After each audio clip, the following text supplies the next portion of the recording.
Bonjour à toutes et à tous, je suis Perle, votre médium énergéticienne. Je reviens vers vous pour la capsule sentimentale globale, générale, pour la nouvelle lune du 8 mai 2024. Nouvelle lune dont les énergies se mettront en place jusqu'au 23 mai, date de la prochaine pleine lune. Si vous souhaitez me joindre pour une consultation privée, juste en dessous dans le descriptif, vous avez un lien. N'hésitez pas à vous abonner à cette chaîne. Vous recevrez les capsules en temps et en heure dans votre enfilade YouTube. À me mettre un pouce vers le haut, ça me fera plaisir, et à partager cette vidéo si vous souhaitez la partager. Cette capsule est donc dédiée ici et maintenant à la sphère sentimentale. Donc, sphère sentimentale globale, générale, sentimentale traditionnelle, âme sœur, non sacrée, relation avec un ou une perverse narcissique, relation avec un ou une personne toxique.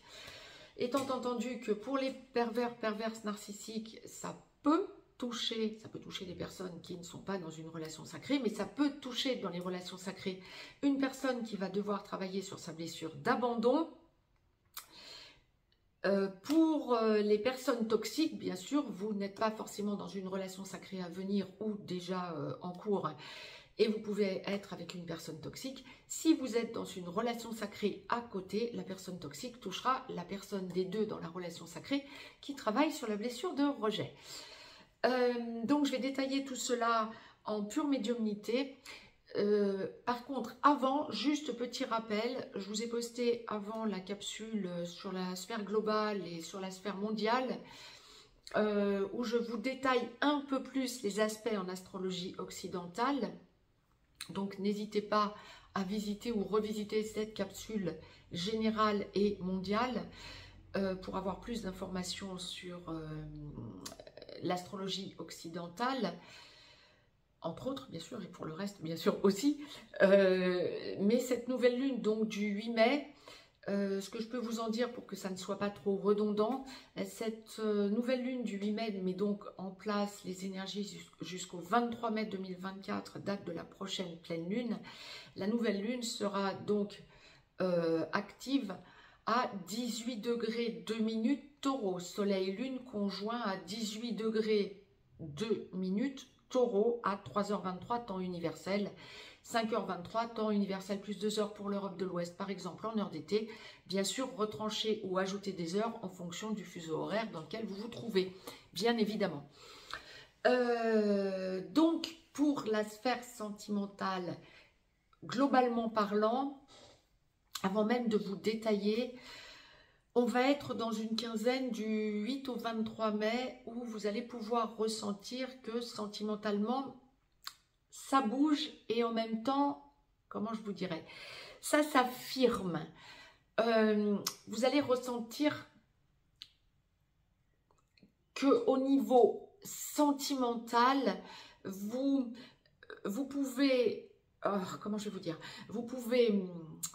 Il faut détailler. J'allais vous dire comment je peux vous le dire globalement. Ben, ça va être compliqué parce qu'il n'y a pas de global. Donc, on va détailler d'ores et déjà. Mais il y a des gros changements en vous, ça c'est certain. Et vous allez vraiment sentir cet amour qui vous occupe.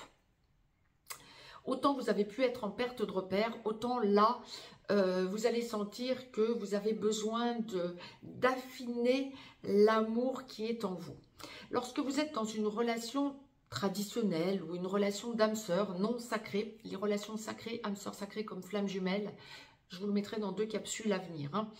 Mais là, pour les relations traditionnelles comme les relations d'âme sœur, donc non sacrées, lorsque vous êtes déjà en couple, dans l'engagement, dans la vie commune, depuis peu, voire depuis beaucoup plus longtemps, vous allez ressentir un besoin de renouvellement de cet amour. Vous allez être à un moment où vous allez sentir que vous changez d'attitude, que vous réaffirmez votre amour. Alors, ce qu'il y a de beau, c'est que un certain nombre d'entre vous allez ressentir ce besoin de vous engager ou réengager.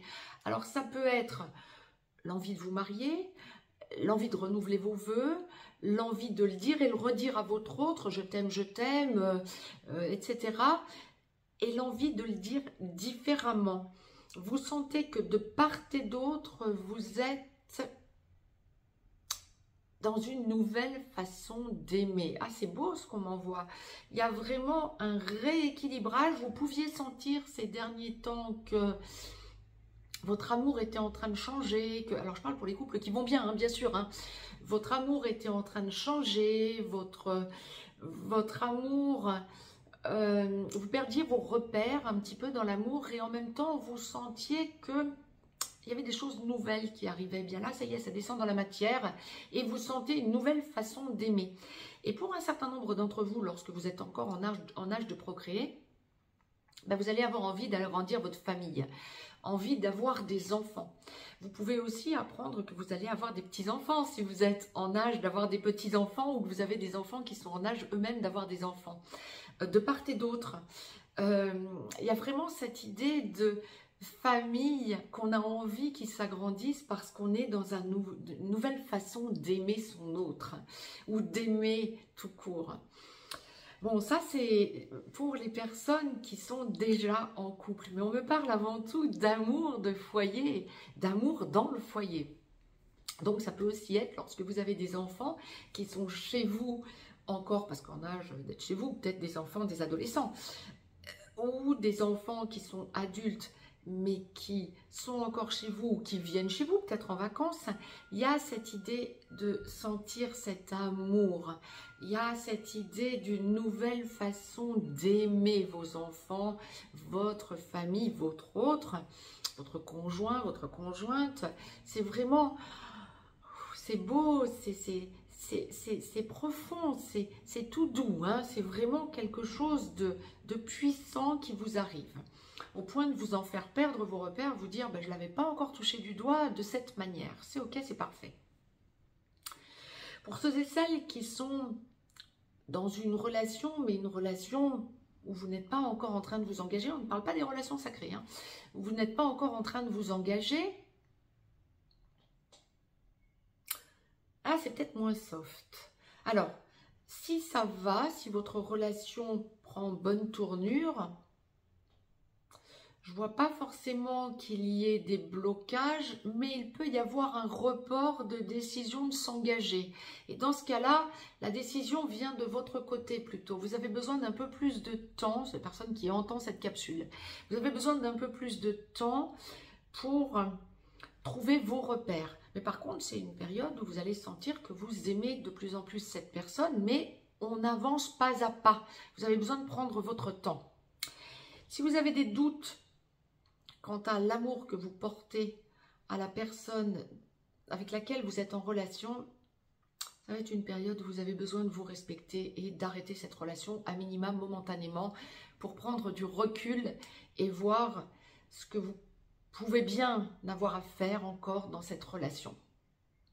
Donc, si vous n'êtes pas encore vraiment engagé avec quelqu'un, vu ce que la source vous transmet du 8 au 23 mai 2024, la question que vous allez vous poser, c'est est-ce que j'aime vraiment cette personne? Et le besoin de... Comment je vais vous dire? Et le besoin d'être sûr que vous êtes bien avec la bonne personne pour vous engager. Par contre, si vous êtes sûr de vous, c'est une quinzaine durant laquelle vous allez vraiment laisser s'accroître votre amour de part et d'autre. Donc, c'est hyper positif. Lorsque vous êtes célibataire, la source nous envoie quelque chose pour nos célibataires, c'est parfait. Ah ben vous êtes dans une quinzaine où vous avez besoin d'aimer. Bon, l'amour va bien être présent en vous, par contre le tout va être d'être sûr d'être à trouver la bonne personne. Là encore, vous voyez, vous allez peut-être avoir le choix, plusieurs possibilités de personnes qui seront autour de vous dans votre vie et vous dire... Voilà, je ne précipite pas les choses, j'ai besoin de prendre du recul, j'ai besoin d'être sûre de moi. Voyons, je prends mon temps, j'observe les choses, j'observe la situation. Est-ce que cette personne m'apporte quelque chose de réel et de réellement structurant? Vous avez besoin de sentir que cette personne va vous équilibrer. Alors, vous avez le choix. Donc, tant mieux, j'ai envie de dire. Posez-vous la question plusieurs fois, à la limite, avec différentes personnes. Mais il n'y a pas de précipitation, il y a du recul et un besoin de vous équilibrer et c'est parfait. Vous êtes en plein changement et vous allez sentir si l'une de ces personnes vous convient. Alors, il n'y en aura pas forcément 50 non plus, hein. Et s'il n'y en a qu'une, posez-vous les bonnes questions. Vaut mieux être seul que mal accompagné pour vous. Ça va être OK aussi, vous y repenserez à ça. Mais vous avez besoin de prendre votre temps et de vous poser la question, est-ce que c'est la bonne personne? C'est parfait. Lorsque vous êtes dans une relation avec un ou une perverse narcissique et que vous en avez conscience, que vous soyez dans la vie commune avec ou non dans la vie commune, vous avez besoin de prendre du champ, vous avez besoin de vous retrouver seul face à vous-même parce que vous sentez que vous devez vous prioriser, vous sentez que vous avez engagé votre amour, que vous avez beaucoup donné. Alors, ces derniers temps, voire peut-être depuis beaucoup plus longtemps pour certaines d'entre vous, et que vous n'avez pas le retour adéquat. Alors, ça va être aussi possiblement vous rendre compte que le ou la perverse narcissique que vous avez dans votre vie est avec quelqu'un d'autre en parallèle. Ça peut un petit peu vous blesser, ça va venir un peu piquer, mais ça va vous aider à dire « Voilà, je prends du recul et ras-le-bol ». Je sens comme une espèce d'arrêt sur image, si vous voulez. Donc, vous sentez que de plus en plus vos chemins se séparent et vous êtes consciente que vous êtes avec un ou une perverse narcissique. Et on est de plus en plus sur l'éloignement. C'est parfait. Je ressens surtout l'arrêt sur image plus que la friction. Ça va être du recul, une prise de recul, une conscientisation des différences. C'est parfait, vous avez besoin de ce genre de choses pour prendre votre décision de façon ferme et définitive. Quand on est avec un ou une perverse narcissique, c'est jamais cette personne qui va clasher définitivement. Cette personne peut s'éloigner, mais vous montrer après qu'elle peut essayer ou espérer revenir vers vous. C'est vous qui prenez la décision, c'est vous qui prenez le recul, toujours et encore, définitivement. Et là, vous allez le prendre, vous allez réaliser combien vous avez donné à cette personne à mauvais escient finalement. Maintenant, restez toujours positive. Ça vous aura construite de façon à ce que vous sachiez comment vous structurer pour votre avenir sentimental. Vous êtes dans l'amour, c'est parfait. Vous pouvez perdre vos repères momentanément. Ceci étant dit, ça va vous donner une force supplémentaire parce que l'amour que vous avez été capable de donner à cette personne à mauvais escient va être révélé pour que vous la donniez à bon escient à quelqu'un qui vous correspondra. Donc, c'est parfait. Surtout si vous êtes à côté, dans une relation sacrée. Ça signifie donc que vous travaillez sur votre blessure d'abandon. Mais même dans le cas contraire, si vous n'êtes pas dans une relation sacrée à côté, c'est OK aussi dans ce genre d'attitude. Bien sûr, vous pourrez donner votre amour à bon escient à quelqu'un qui le méritera. C'est parfait. Lorsque vous êtes dans une relation avec une personne toxique, que vous soyez ou non dans une relation sacrée, si vous êtes dans une relation sacrée, ça signifie que vous travaillez sur votre blessure de rejet.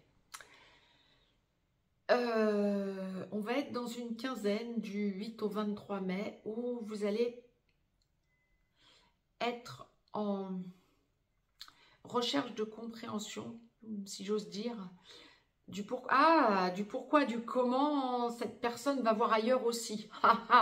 Quand vous êtes dans une relation toxique, vous pouvez ressentir que la personne toxique avec laquelle vous êtes, vous en prenez conscience de cette toxicité et elle peut commencer à regarder ailleurs, voire vous pouvez comprendre qu'elle regarde ailleurs ou qu'elle est ailleurs avec quelqu'un d'autre aussi. Ça va piquer là aussi. Et ça vous permet justement de vous affirmer. Là aussi, il y a éloignement. Qu'est-ce que je fais avec cette personne? Mais là, c'est beaucoup plus distant de toute façon depuis le début.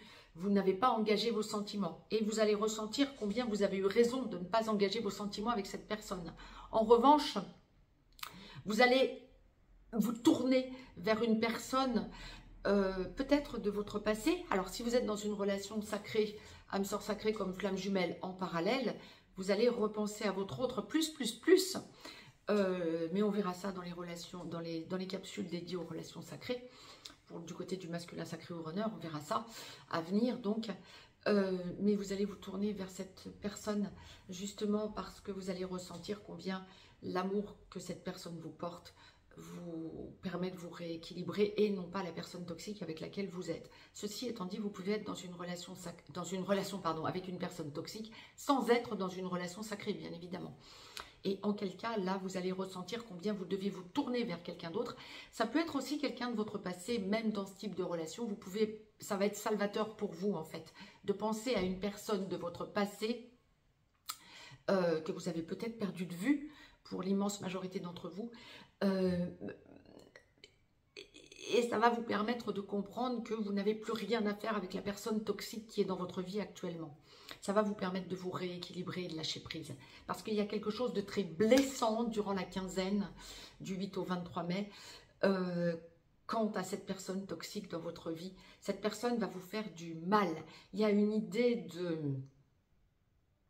Comment je peux vous dire d'un retour de quelque chose de votre passé que vous avez déjà touché du doigt. Pas avec la personne à laquelle vous pensez qui va être salvatrice, mais c'est plutôt quelque chose de votre passé qui remonte à l'enfance, qui va vous blesser. Donc, vous allez ressentir combien cette personne est toxique, qui est dans votre vie, et combien vous avez besoin de vous retrouver seul face à vous-même pour vous... Comment je vais vous dire, pour voir les choses autrement et vous recentrer sur vous dans votre petit nid douillet, j'ai envie de dire, chez vous, dans votre foyer, mais vous seul. Le besoin de sortir cette personne de votre vie, quand bien même... Ah bah oui, sortir cette personne de votre vie. Si cette personne est chez vous, dire dégage, va-t'en. Je pèse mes mots en vous le disant, c'est vraiment ce que la source m'envoie. Si vous êtes dans un foyer commun, mais que ça n'est pas chez vous, vous partez. Le besoin de vous isoler, vous retrouver chez vous. Parce que cette personne vous met trop en souffrance. Donc peut-être prendre du recul pour aller avec des amis, avec de la famille, pour quitter cette personne, vous en éloigner à minima momentanément. C'était tous les messages que la source me demandait de vous retransmettre pour les relations traditionnelles, âme sœur non sacrée, relation avec un ou une perverse narcissique, relation avec un ou une personne toxique. Je reviens vers vous pour les relations sacrées pour cette nouvelle lune du 8 mai. Quant à moi, je vous souhaite une très très belle nouvelle lune à toutes et à tous. Je vous embrasse. Très très belle journée.